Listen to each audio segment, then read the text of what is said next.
Ya, tapi persoalan yang lebih besar juga dalam pandangan saya, ini persoalan martabat, masalah kewibawaan kita ya. Kenapa kok yang diperlakukan begitu hanya atau sebagian besar yang kita tahu pekerja dari Indonesia saja, pekerja dari PRT dari negara-negara lain, saya nggak pernah dengar tuh. Dia justru mikirin anak majikannya. Dia tidak merasa atau tidak mengeluhkan bagaimana perlakuan majikan terhadap dia. Ini persoalan juga. Kenapa ke orang-orang kita itu apa? Nerimonya itu kebangetan gitu ya. Dia sudah dianiaya begitu, dia masih mikirin nasib anak majikannya. Pak itu gimana? Pak dia masih kecil, dia nggak ada yang ngurus. Nanti makannya gimana? Mandinya gimana? Ini ini persoalan. Ya, dan memang kita lihat banyak putusan-putusan pengadilan pun yang tidak memberikan efek jerah ya, bahkan ada yang bebas, misalkan kasus Adelina Lisau ya, sampai meninggal pun majikannya bebas. Ini yang kita selalu minta kepada Malaysia, bahwa penegakan hukum itu ya harus kedua belah pihak ya. Selama ini yang sebagian besar kasusnya kan yang pekerja yang undocumented ya, yang tidak memiliki izin kerja yang sah.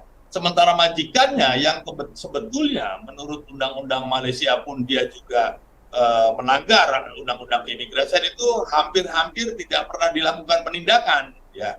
Jadi paling banter adalah disuruh bayar gajinya. Tetapi harusnya kan dia ada proses hukum, membayar gaji itu kan kewajiban dia, tetapi bukan berarti kalau sudah membayar gaji maka dia terbebas dari hukuman, kan nggak begitu ya.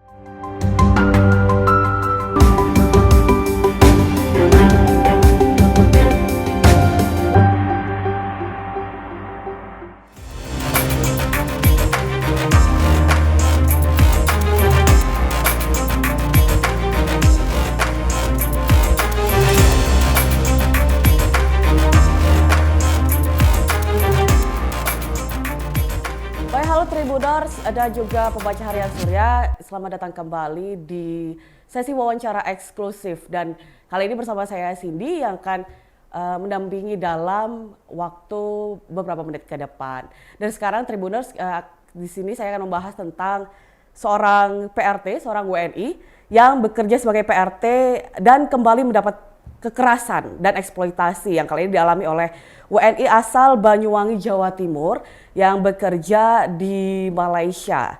Dan sebut saja namanya adalah Nani ya. Nani itu 39 tahun yang mengalami kejadian tidak mengenakan, mulai dari mengalami luka bakar di bagian punggung dan lengan juga akibat disetrika dan disiram air panas oleh majikan perempuannya.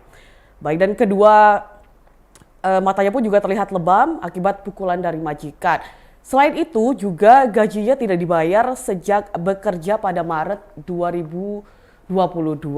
Dan untuk membahas ini lebih jauh Tribuners, sekarang sudah hadir bersama saya di sini adalah dengan Duta Besar Indonesia untuk Malaysia, Pak Hermono. Selamat siang Pak Hermono. Selamat siang Mbak Cindy.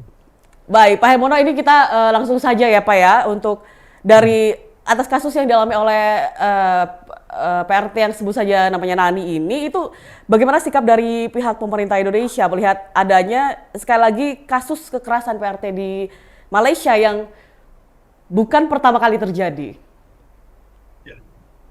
Jadi sekarang ini kan kasusnya ditangani oleh kepolisian Malaysia ya, dan kita juga sudah menyampaikan bahwa buat Indonesia ini masalah yang serius karena terus berulang kasus-kasus serupa, dan kita juga sudah minta agar penegakan hukumnya ini betul-betul memberikan keadilan dan juga harus memberikan efek jerah kepada para pelaku kekerasan terhadap pekerja kita di Malaysia. Jadi ini kasus awal, dan langkah awalnya saya kira sudah baik ya, cukup positif.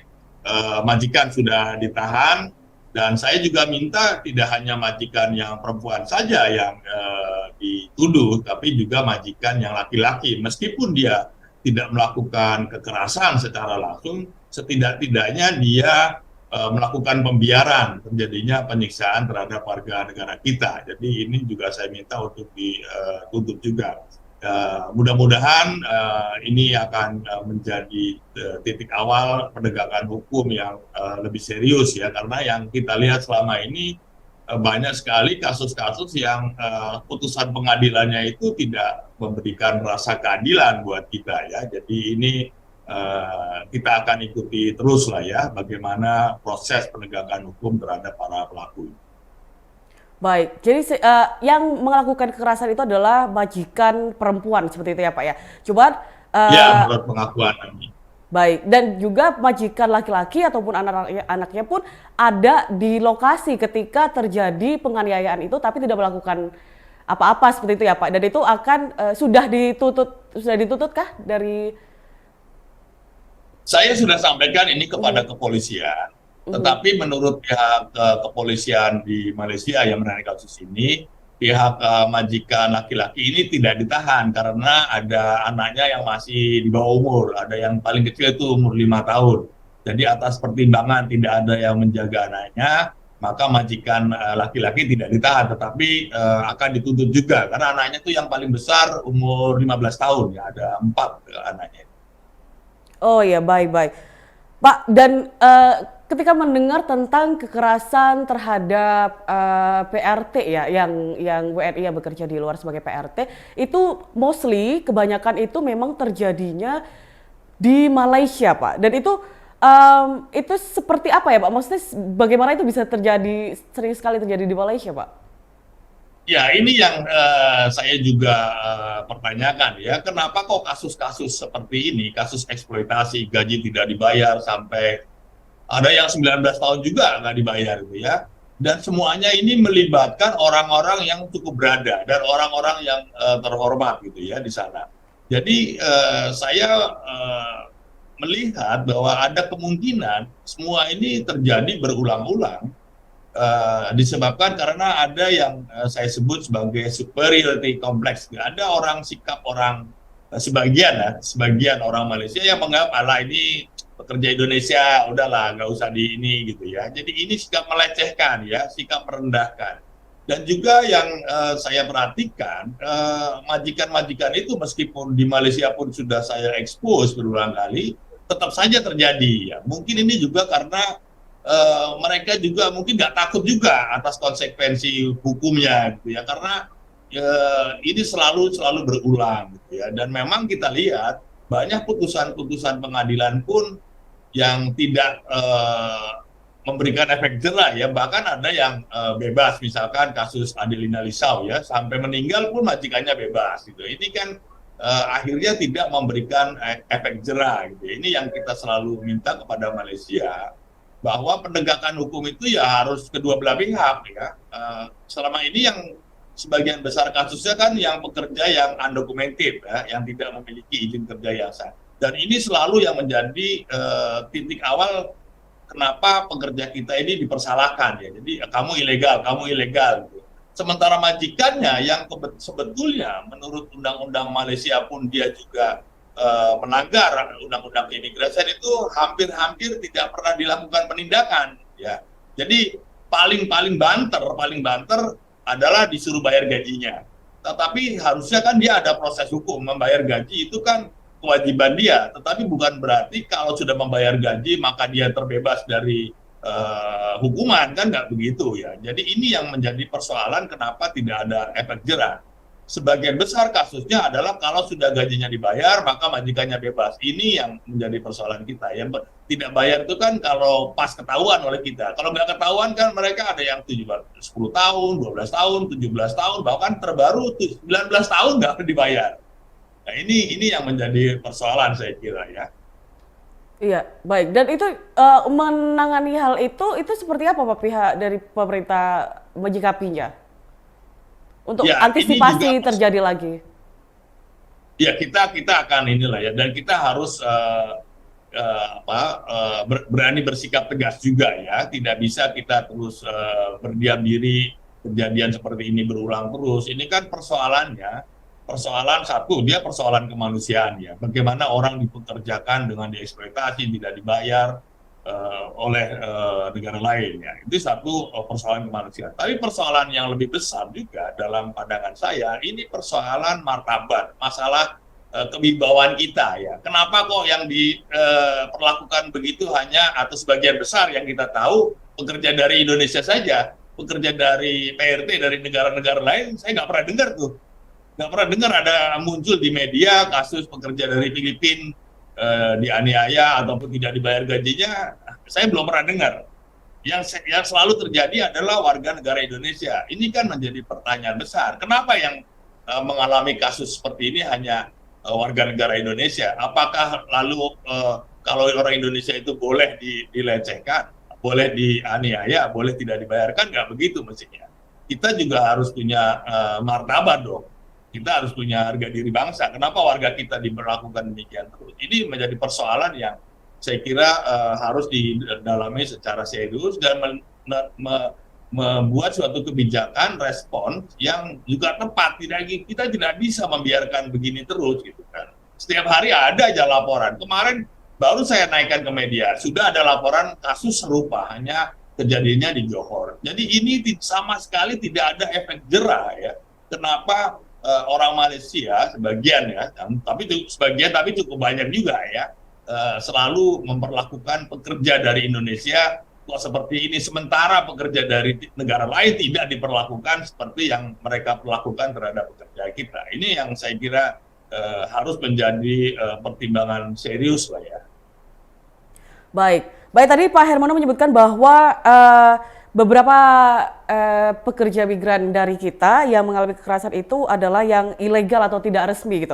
Dan itu seperti apa Pak, pihak pemerintah itu menyikapi pekerja migran yang tidak resmi atau ilegal atau non prosedural ini? Itu mungkin ada imbauan dari Pak Hermono? Ya, ini kan kebetulan Nani ini ilegal dia ada izin kerjanya ya. Izin kerjanya meskipun diberangkatkan dari Indonesia secara ilegal, tapi dia punya izin kerja di sana. Nah, tapi kalau kita lihat sebagian besar kasus-kasus yang kita tangani itu sekitar 90% lah ya, itu adalah kasus-kasus yang pekerja kita yang ilegal. Nah, yang menjadi persoalan setiap terjadi kita laporkan kepada otoritas Malaysia, maka yang ditanya pertama adalah kenapa kamu ilegal, gitu kan? Tidak pernah ditanya majikannya dulu kenapa kamu mempekerjakan pekerja ilegal. Karena menurut Undang-Undang Imigrasi Malaysia, majikan yang mempekerjakan pekerja ilegal itu juga ada sanksi hukumnya. Tetapi selalu yang dimintai pertanggungjawaban adalah pekerjanya. Majikannya hampir-hampir tidak pernah dimintai pertanggungjawaban dalam pengertian diberikan sanksi hukum. Paling sanksinya ya suruh bayar, setelah itu selesai. Ini yang tidak memberikan efek jera. Nah, persoalan kita juga, kalau dia pekerja kita ilegal, maka penyelesaiannya menjadi sangat sulit ya. Dan yang sering terjadi adalah pekerja kita ya dideportasi. Nah, kalau dideportasi karena status keimigrasiannya, sementara gajinya nggak dibayar, ini gimana? Apakah lalu orang bisa mempekerjakan dengan seenak sendiri, nggak usah bayar, nanti toh kalau ketangkap yang dideportasi pekerjanya, majikannya akhirnya tidak pernah membayar. Nah, persoalan yang besok akan kita bahas dengan Pak Menko Polhukam, Pak Mahfud besok, itu adalah bagaimana kita memperkuat pencegahannya. Ya, karena yang selama ini terjadi adalah saya melihat ada semacam pembiaran warga kita itu untuk bekerja atau ke luar negeri untuk menjadi pekerja yang ilegal. Ini yang menjadi masalah serius ya. Jadi ini dulu yang harus kita dibenahi di dalam negeri. Bagaimana kita bisa melakukan pencegahan. Ini yang akar masalahnya sebetulnya di sini. Karena pihak Malaysia dia tahu persis ya kalau kita keras gitu ke pihak Malaysia kan nanti kan juga pekerjanya datang juga ya. Dan kalau saya lihat sebagian majikan Malaysia itu memang lebih suka ya pekerja-pekerja yang undocumented, yang ilegal ini, bukan pekerja yang ilegal, karena memang satu biayanya jauh lebih murah atau bahkan hampir gratis gitu ya untuk mendapatkan pekerja rumah tangga. Selain itu, tidak ada beban biaya yang lain. Kalau sakit, ya tinggal ditaruh di pinggir jalan. Meninggal, ya dibiarkan saja. Karena memang tidak ada kontrak kerjanya. Ini yang menjadi akar permasalahan. Saya juga heran kenapa kok kita bertahun-tahun tidak pernah mampu ya untuk melakukan pencegahan warga negara kita yang mau bekerja secara ilegal di luar negeri. Ini saya kira PR kita yang paling besar lah ya, Pak Cindy. Baik, baik Pak. Itu kita kembali lagi ke kasusnya Nani tadi, Pak. Itu kalau misalkan Hmm.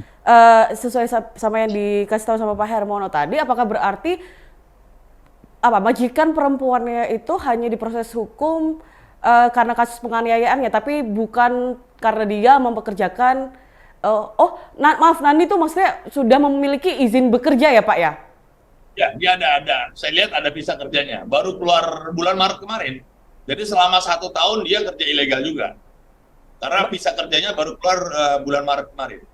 Itu tapi di majikan yang samakah? Di majikan yang sama. Tetap diproses hukum juga untuk dia melakukan yang ilegal itu, mempekerjakan ilegal maksud saya. Ya mestinya begitu. Tetapi kan ini persoalannya ya, dalam kasus-kasus seperti ini banyak jaksa di Malaysia yang menuntut dengan undang-undang trafficking, ya, undang-undang TPPO. Dan ini pembuktiannya sangat-sangat sulit. Padahal ada pasal lain, ada undang-undang lain yang sebetulnya jauh lebih mudah untuk memproses, ya, yaitu Undang-Undang Keimigrasian Malaysia. Ini sangat mudah karena kan dia jelas mempekerjakan pekerja yang ilegal, ya. Tetapi pasal ini sangat jarang digunakan dan seringkali digunakan pasal Undang-Undang Trafficking yang pembuktiannya jauh lebih sulit dan seringkali kita kalah di pengadilan. Pak Hermono, mohon maaf. Baik, kembali lagi Pak. Untuk masalah Nani ini sudah sejauh manakah untuk proses hukumnya, dan apakah terakhir kali Pak Hermono mengunjungi Nani itu seperti apa kondisinya saat ini, Pak? Secara fisik lukanya sudah mulai membaik ya. Kalau nggak salah hari ini akan keluar dari rumah sakit dan akan menjalani rawat jalan. Dan karena ini majikannya sudah ditahan, maka Nani ini akan ditempatkan di rumah perlindungan milik pemerintah Malaysia untuk nanti dimintai keterangan sebagai saksi korban. Nah, ini kita juga belum tahu berapa lama Nani ini harus tinggal di Malaysia, karena pengalaman kita ini proses hukumnya pun sangat lama. Ya, sangat lama, akhirnya banyak warga kita yang akhirnya karena nunggu terlalu lama, dia nggak tahan juga, mau pulang aja. Begitu korban pulang, maka proses hukum tidak bisa dilanjutkan karena korban tidak ada lagi. Ini yang juga sering kita alami, proses hukum yang demikian lama sehingga korban ini tidak sabar lah ya, atau tidak tahan menunggu di Malaysia. Karena banyak warga kita ya yang mengalami kasus-kasus seperti ini. Mereka ini ingin, Pak, yang penting gaji saya dibayar. Masalah dia dihukum atau tidak itu terserah lah Pak, yang penting gaji saya dibayar. Nah akhirnya begitu gaji dibayar, maka proses hukumnya tidak bisa dilanjutkan, mengingat saksi korbannya nggak ada. Nah ini juga yang sering kali menjadi masalah untuk melakukan penegakan hukum. Kita tahu prosesnya sangat lama ya, sangat lama sekali. Ini nggak tahan warga kita untuk di rumah perlindungan sampai ada yang 1 tahun, 2 tahun, proses hukumnya nggak selesai.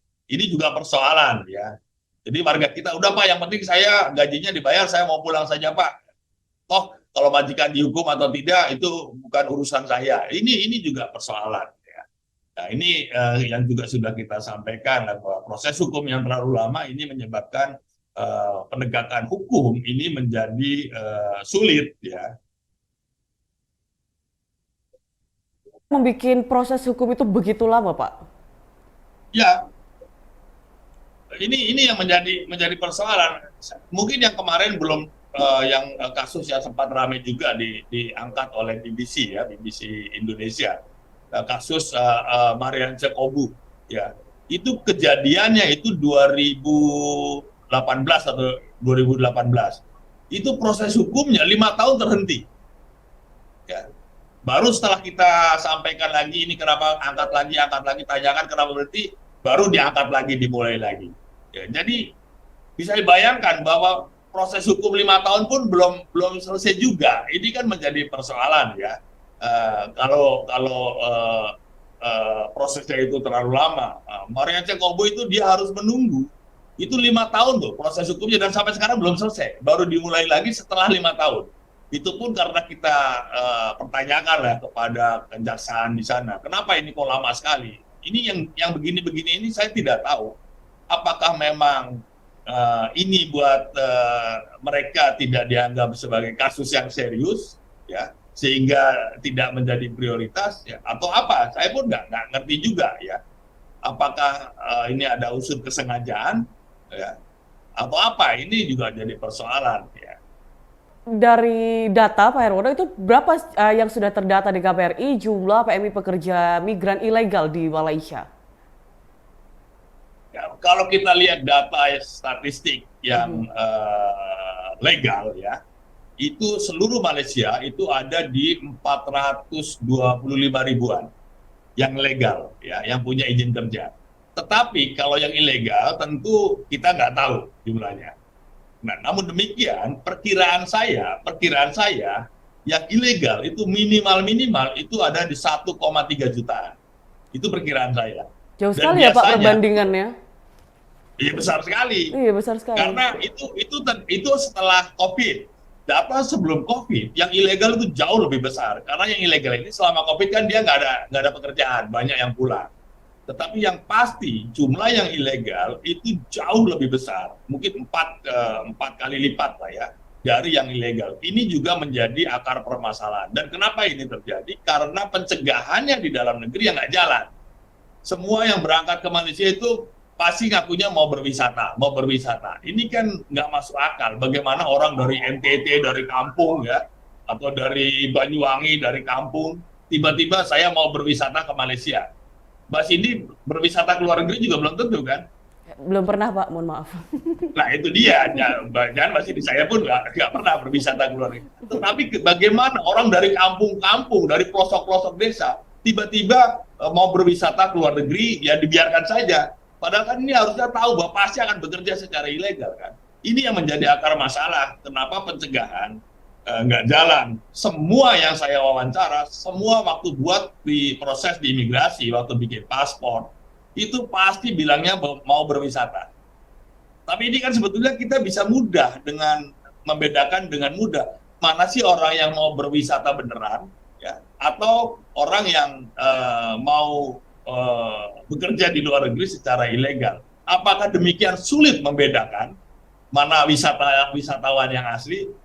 Orang Indonesia yang bisa berwisata ke luar negeri itu kan hanya sebagian kecil aja lah. Mereka yang sudah betul-betul mapan dia tidak berwisata ke Borobudur atau ke Jogja, berwisatanya ke luar negeri. Kok bisa orang dari kampung yang pelosok gitu, yang nggak ada pekerjaan, tiba-tiba mau berwisata ke luar negeri?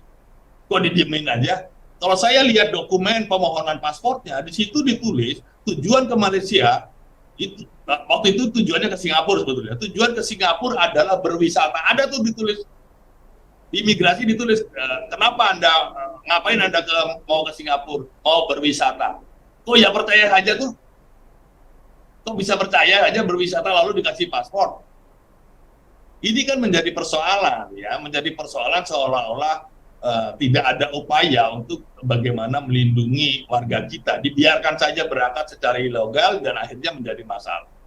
Ini akar masalahnya sebetulnya di situ. Kenapa banyak sekali warga yang ilegal? Itu karena di sini. Semua yang saya wawancara bunyinya mau berwisata. Bahkan ada tuh selembar kertas pernyataan bahwa tujuan ke ini adalah untuk berwisata.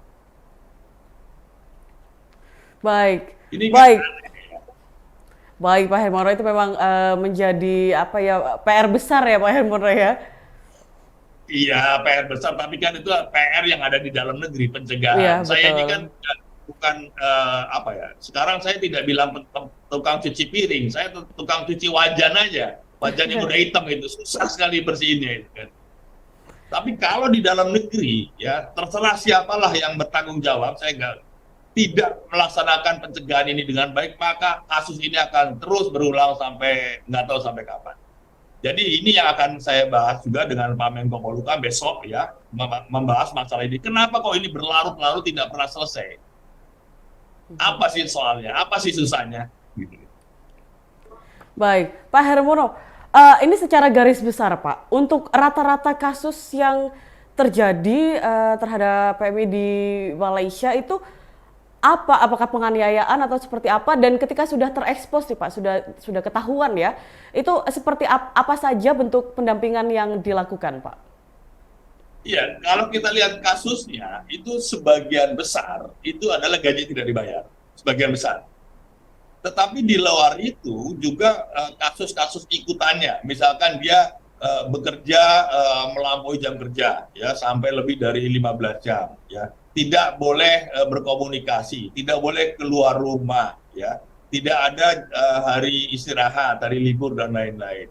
Tetapi ujung-ujungnya sebagian besar kasusnya adalah kasus gaji tidak dibayar, tetapi ada ikutannya lah ya, ikutannya. Ini yang. Nah, kalau kita mendapatkan laporan atau orangnya datang ke KBRI, tentu yang kita panggil, yang usaha kita ini adalah majikannya kita panggil atau agentnya yang kita panggil.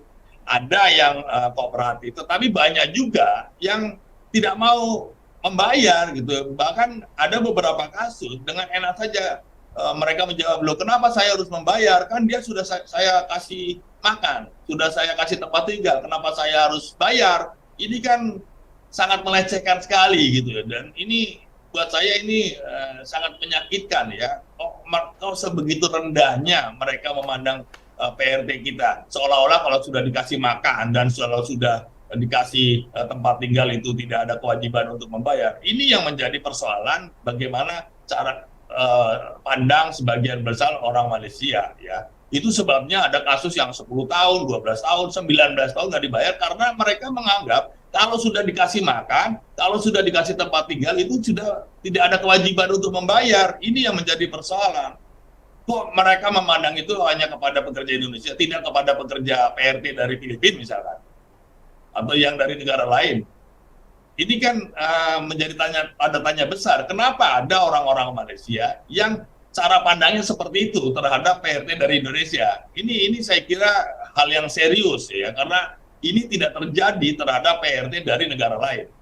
Ini yang menjadi concern saya ya. Seharusnya kita bisa bersikap jauh lebih tegas. Ya. Dan ini bukan masalah setahun 2 tahun, ini masalah bertahun-tahun dari dulu. Sejak saya jadi wakil dubes di Malaysia pun sudah menangani hal-hal seperti ini. Dan sampai sekarang tidak pernah ada perbaikan. Baik. Baik, Pak Hermo tadi menyebutkan bahwa beberapa korban, PRT korban itu ada yang memilih untuk langsung cepat-cepat pulang setelah gajinya dibayarkan ya, karena mungkin secara bukan mungkin ya, udah pasti secara psikologis juga sangat terganggu gitu loh mereka. Dan untuk kasusnya, kembali lagi kita ke kasusnya Nani itu, apakah dia memilih untuk langsung pulang, apakah tetap mengikuti untuk sidang ataupun proses hukumnya, Pak? Ini tentu Nani belum tahu ya, belum tahu berapa lama dia harus menunggu ya. Tetapi Nani ini orang yang terlalu baik ya menurut saya. Karena apa? Pada saat saya temui, saya wawancara, yang dia sampaikan apa? Pak Dubes, itu anak majikannya gimana? Kasihan Pak, itu 5 tahun nggak ada yang ngurus.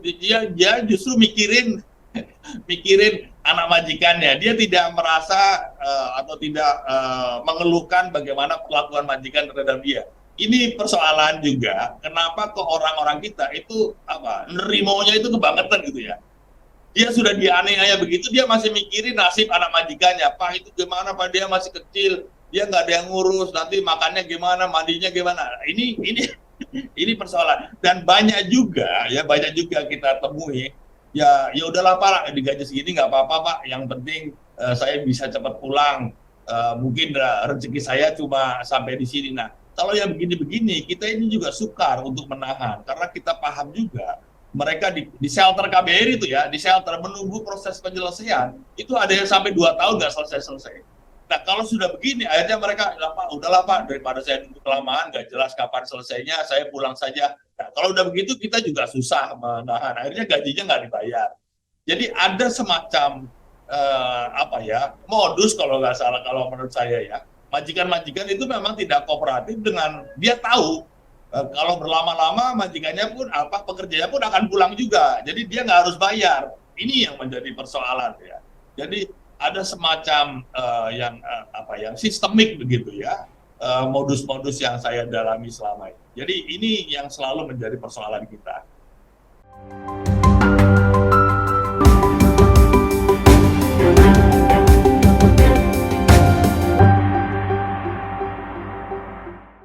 Sekarang juga sudah yang bergabung bersama kami Pak Rahmat Hidayat, wartawan senior. Ya, terima kasih Pak Hermono atas waktunya. Menarik sekali perbincangan soal pekerja migran Indonesia. Memang beberapa waktu lalu pernah ikut andil ketika menangani kasusnya Ibu Wilfrida Soik asal NTT ya. Nah, yang kemudian syukur alhamdulillah bebas.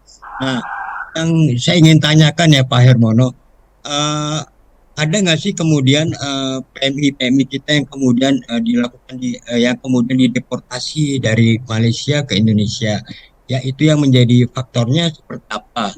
Nah, yang kemudian apakah karena masalah skill itu yang menjadi problem utama, kemudian PMI kita mendapatkan penganiayaan di Malaysia, yang kemudian kalau Pak Hermono pernah menjadi wakil duta besar di sana, ada nggak sih punishment kepada perusahaan-perusahaan yang memberangkatkan PMI kita secara ilegal? Kira-kira begitu Pak Hermono. 3 pertanyaan saya. Ya, karena sebagian besar warga kita atau pekerja kita adalah statusnya undocumented, atau gampangnya ilegal lah itu ya, undocumented, maka pelanggaran keimigrasian terbesar itu juga dari Indonesia. Ya.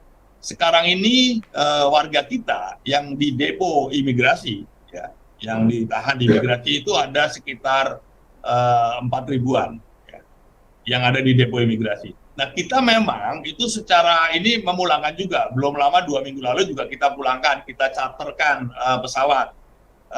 Terutama untuk yang ibu perempuan, ada anak-anak ya, karena ikut ibunya, ada juga yang sakit. Ya. Deportasi sudah sering ya. Kita termasuk negara yang paling banyak melakukan deportasi.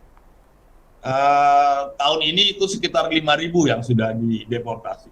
Tetapi kan persoalannya kalau yang non prosedural ini tidak dicegah, maka ini kan akan terus terjadi. Terus saja kayak lingkaran setan. Sampai kapan kita mau membiayai deportasi? Jadi ini harus, lingkaran setan ini kan harus diputus. Kita tidak bisa terus tiap hari cuci piring, mengosongkan, karena tiap hari juga masuk terus ya. Ini yang menjadi persoalan. Kemudian yang kedua, kalau kita lihat data dari imigrasi Malaysia, majikan yang diberi sanksi ya karena mempekerjakan yang undocumented ataupun yang melakukan penganiayaan, itu datanya jauh sekali berbeda dengan yang pekerjanya. Padahal kalau kita lihat undang-undang imigrasi, itu kan majikan juga sama hukumannya. Ya, kalau kita asumsikan sederhana, saya selalu katakan, di mana ada pekerja yang undocumented, pasti di situ ada majikan yang melanggar undang-undang. Karena kan mereka pasti bekerja di sana, kan mereka bukan berwisata. Jadi harusnya ya, saya selalu katakan ya, di mana ada pekerja yang undocumented, pasti di situ ada majikan yang ilegal juga. Tetapi kalau kita lihat datanya, maka majikan-majikan yang diberikan sanksi itu jauh lebih kecil. Jauh lebih kecil. Banyak kan ya orang kita ditangkap, dimasukin ke penjara, dideportasi. Tetapi tidak pernah diusut majikannya siapa. Ya. Nggak ada tuh cerita-cerita ini yang dideportasi lalu majikannya dikejar. Ini nggak pernah gitu ya. Yang selalu yang dikejar-kejar adalah pekerja yang undocumented. Tetapi majikan yang mempekerjakan itu hampir-hampir ya tidak pernah dimintai pertanggungjawaban. Padahal kan yang menguruskan izin kerja itu kan tanggung jawab majikan. Kan pekerja nggak bisa datang ke imigrasi. Imigrasi saya mau ngurus izin kerja kan nggak boleh. Yang mengurus adalah majikannya. Di mana-mana pasti majikannya. Ini yang menjadi persoalan. Itu juga sebabnya saya sampaikan. Jadi sepertinya memang majikan-majikan ini tidak ada rasa takut terhadap hukum, gitu ya. Jadi buat mereka, yang ngapain saya harus bayar mahal-mahal untuk mempekerjakan yang legal, yang ilegal aja lebih gampang, lebih murah, boleh nggak dibayar. Ini kan jadi persoalan. Berarti memang harus ada pembaruan aturan yang lebih ketat ini ya Pak Hermono ya, yang terkait permasalahan PMI kita yang kemudian bekerja di Malaysia. Kalau kita bandingkan dengan Hong Kong misalnya, atau Taiwan atau Arab Saudi, Pak Hermono, berita-berita tonton terkait penganiayaan itu sangat minim sekali ya. Apakah karena memang faktor ini quote and quote kita masih satu rumpun dengan Malaysia, kemudian ada sikap apa ya, egoan yang kemudian memunculkan hal-hal yang seperti dialami oleh pekerja kita yang dari asal Jawa Timur itu, kemudian sering kerap terulang gitu Pak Herbon. Ya, kita kan sering mendengar, Pak, ya, kita ini bangsa serumpun, kan begitu. Kita Ya, ini ibarat kakak beradik, kan begitu. ya, Ya. Tetapi kalau kita bangsa serumpun, kenapa kok justru menganiaya saya? ya, ya, Kalau ya, kita bangsa serumpun, kan harusnya kita lebih mendapatkan prioritas, kita lebih mendapatkan perlindungan, kita lebih disayang lah ya, karena kita saudara.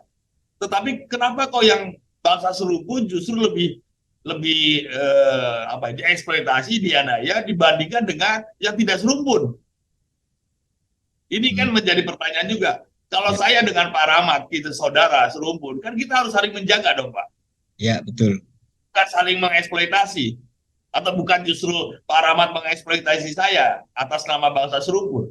Hmm. Ya, justru saya khawatir karena kita bangsa serumpun, akhirnya kita tidak berani bertindak tegas. Udahlah, jangan ribut, kita kan saudara gitu kan. Kita kan bangsa serumpun, kita nggak usah rame lah gitu.